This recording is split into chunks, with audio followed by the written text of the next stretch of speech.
আসসালামু আলাইকুম। এসএসসি 2026 ব্যাচের শিক্ষার্থীরা, তোমরা দেখতে পাচ্ছ স্ক্রিনে একজন শিক্ষার্থীর রেজাল্ট দেখা যাচ্ছে। দেখো এখানে কিন্তু একজন শিক্ষার্থী দুর্ভাগ্যবশত গণিতে ফেল করে ফেলেছে। এখন দেখো এখানে শুধু গ্রেড নাম্বারে এখানে শুধু এফ শো করছে। এখানে এই শিক্ষার্থীটা কত নাম্বার পেয়ে ফেল করেছে সেটা কিন্তু এখানে দেখাচ্ছে না। সো তোমরা অনেকেই রেজাল্ট পাওয়ার পর যারা ফেল করেছো তারা কিন্তু আমাদের ইউটিউব চ্যানেল এবং ফেসবুক পেজে মেসেজ করে জানতে চাচ্ছ যে ভাইয়া আমরা যারা ফেল করেছি আমাদের এই ফেল বিষয়ের মার্কসটা কি কোনোভাবে দেখা যাবে কিনা। এবং তোমরা অনেকে একটা জিনিস মিলিয়ে ফেলছো, সেটা হলো অনেকের দেখতে পাচ্ছ যে ফেল করা বিষয়ের মার্কসটা দেখা যাচ্ছে এবং অনেকের দেখা যাচ্ছে না। এটা কি কারণে?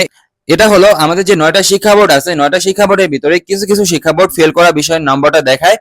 আমার মনে হয় চট্টগ্রাম, আমি এখানে শিওর বলতে পারতেছি না, আমার মনে হয় চট্টগ্রাম বোর্ড এবং অন্য কোনো কিছু কিছু বোর্ড আছে, 2 থেকে 3টা বোর্ড আছে, তারা ফেল করা বিষয়ের নাম্বারটা দেখায় এবং অন্য সব বাকি যে সকল বোর্ড আছে সেই সকল বোর্ডের শিক্ষার্থীদের কিন্তু ফেল করা বিষয়ের নম্বরটা দেখানো হয় না। সে কারণে তোমরা বুঝতে পারতেছো যে ওরা দেখতে পারতেছে, আমরা কি জন্য দেখতে পারতেছি না। সো এখন আমি তোমাদেরকে এই ফেল করা বিষয়ের নম্বরটা দেখার উপায়টা বলে দিব। তোমাদের এই ফেল করা বিষয়ের মার্কসটা দেখতে হলে তোমাদের কি করতে হবে, তোমাদের বোর্ড চেঞ্জ করতে হবে।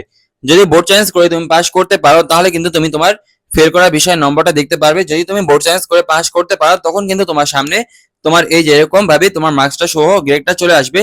তুমি বোর্ড চেঞ্জ করে যদি পাস করতে পারো তাহলে তোমার এই যে এখন যেরকম এখানে এফ আছে, তখন কিন্তু তোমার এ গ্রেড বা বি গ্রেড এরকম কিন্তু কিছু একটা শো করবে। যদি তোমার মনে হয় তুমি ভালো পরীক্ষা দিয়েছো, তুমি পাস করতে পারবে, তাহলে তুমি বোর্ড চেঞ্জটা করে ফেলবে। বোর্ড চেঞ্জ করলে কিন্তু তোমার পাসটা আসতেও পারে। দেখো এই যে বোর্ড চেঞ্জ করলে কিন্তু এই যে দেখো এরকম ভাবে কিন্তু তোমাদের নতুন গ্রেডটা অ্যাপটা চেঞ্জ হয়ে কিন্তু নতুন একটা গ্রেড এসে পড়বে। দেখো বিগত বছরে অনেকেই কিন্তু এই যে এরকম ভাবে বোর্ড চেঞ্জ করেছিল, বোর্ড চেঞ্জ করে পরে কিন্তু তারা নতুন একটা গ্রেড পেয়ে গেছে।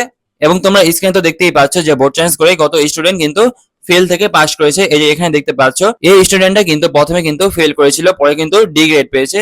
দেখো এই যে এখানে এই স্টুডেন্টটা কিন্তু প্রথমে ফেল করেছিল, পরে কিন্তু সি গ্রেড পেয়েছে। সো তোমরা বোর্ড চেঞ্জ করলে তোমাদের রেজাল্ট কিন্তু পরিবর্তন হতে পারে এবং তুমি কিন্তু তোমার গ্রেড নাম্বারটা দেখে নিতে পারবে। সো তোমরা যারা বোর্ড চেঞ্জ করে পাস করবে, পাস করার পর কিভাবে তোমরা কলেজে ভর্তি হবে সকল বিষয়ে এ টু জেড গাইডলাইন কিন্তু আমাদের এই ইউটিউব চ্যানেল থেকে পেয়ে যাবে। তোমাদের সকল বিষয়ে সাহায্য করার জন্য আমি কিন্তু তোমাদের পাশে আছি। সো তোমরা সবাই আমাদের এই ইউটিউব চ্যানেলটিকে অবশ্যই সাবস্ক্রাইব করে দিবে সকল বিষয়ে গাইডলাইনের ভিডিওগুলো পাওয়ার জন্য। তাহলে তোমাদের সবার সুস্থতা কামনা করে আজকের এই ভিডিও থেকে আমি এখানেই বিদায় নিচ্ছি। দেখা হবে পরবর্তী ভিডিওতে। আল্লাহ হাফেজ।